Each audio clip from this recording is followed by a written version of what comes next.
Bonjour, j'espère que tout va bien chez toi. Sinon, je suis de tout cœur avec toi. Aujourd'hui, j'aimerais d'abord vous remercier toutes et tous, vous qui avez prié pour moi hier pendant ma soutenance de thèse. Yeah, c'est fait! C'était exceptionnel, ils ont dit. J'ai eu les 4 exceptionnels pour ma thèse, qui est le niveau le plus haut d'un diplôme universitaire. Donc merci pour vos prières et pour vos soutiens. Je suis vraiment hyper excité. Donc pardonnez-moi, je suis un peu vaniteux ce matin. Mais ça représente beaucoup pour moi. Ça représente quand même beaucoup d'années de travail, de recherche, de lecture, d'interprétation des textes. Voilà pourquoi je suis très content ce matin. Et je voulais partager ça avec vous. Maintenant, revenons quand même sur Terre. La première lecture d'aujourd'hui est tirée ça y est, du livre de l'Apocalypse, chapitre 10, de versets 8 à 11. Dans ce texte, nous trouvons Jean, l'apôtre de Jésus, qui était dans une vision, une espèce de rêve. Dans son rêve ou dans sa vision, dans son songe, on peut aussi dire ça comme ça, il y a un ange qui est venu lui dire qu'il fallait qu'il mange un livre. Donc il a mangé le livre et c'était doux dans sa bouche, c'était très doux. Sauf qu'après, il a eu mal au ventre. Il y avait beaucoup d'amertume dans son ventre. Qu'est-ce que cela veut dire? Cela veut dire que dans la vie, il y a des moments où nous pensons pouvoir faire des choses qui nous semblent douces, des choses faciles, mais qui, dans le long terme, ne sont pas bonnes pour nous. C'est l'exemple, par exemple, très simple, de manger trop de sucre, trop de ceci, trop de cela, trop de chocolat, trop de... Voilà, fumer trop. Des choses qui nous donnent le plaisir dans un premier temps, mais qui vont nous faire du mal dans le long terme.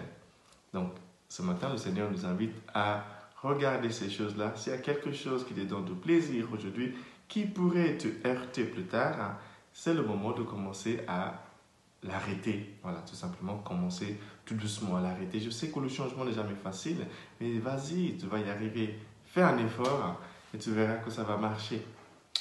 La deuxième chose que j'aimerais vous dire ce matin, ce n'est pas du tout une innovation, c'est juste, si vous voulez, faire une inversion de la première image.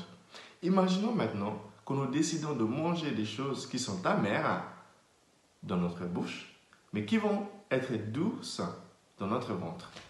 C'est aussi une image pour moi qui représente des choses difficiles, des difficultés, le travail dur que parfois nous sommes appelés à faire pour récolter des résultats plus tard. Évidemment, vous comprenez pourquoi je dis ça aujourd'hui, parce que hier, j'étais dans les nuages, après que le jury a dit que mon travail était exceptionnel. C'était très beau à entendre. Et pourtant, ça faisait des nuits blanches, voilà. C'était difficile. Moi, j'aime pas le mot difficile, c'était un défi, voilà, c'était un défi. Et à la fin, je me réjouis aujourd'hui d'être docteur de l'Université de Strasbourg. C'est très beau, c'est cool ça. Voilà, je suis très content. Et je pense que c'est une image qui pourrait aussi te parler, toi, d'assumer les défis dans ta vie. Par exemple, prendre des médicaments quand tu n'as aucune envie, aller marcher quand tu n'as aucune envie, échanger avec quelqu'un, réconcilier avec quelqu'un qui t'a enfoncé. Ces choses sont difficiles, mais quand tu l'auras fait, tu seras content de l'avoir fait. Pour terminer, regardons ce que Jésus a fait dans l'évangile de ce matin, qui est tiré de l'évangile selon Saint Luc, chapitre 19, de versets 45 à 48. Dans cet évangile, Jésus était dans le temple. Il savait que beaucoup de gens étaient contre lui. Des gens ne l'aimaient pas, ne l'aimaient plus, parce que voilà, les chefs des lieux ne l'aimaient pas. Ce que je voulais vous montrer là-bas, c'est que le fait que les gens, ou il y a des gens qui ne t'aiment pas, ne doit pas t'arrêter. Ça, c'est un truc que je dis et je redis, je dois redire. Parce que surtout pour les jeunes, je vois beaucoup de jeunes qui n'avancent plus parce qu'ils disent, il y a l'autre qui est contre moi, mon prof est raciste, il y a l'autre qui ne me soutient pas. Tu ne nous apprends rien. Tout le monde ne peut pas t'aimer. S'il y a des gens qui ne te soutiennent pas, c'est normal, il n'y a rien de plus banal. Vas-y, fonce.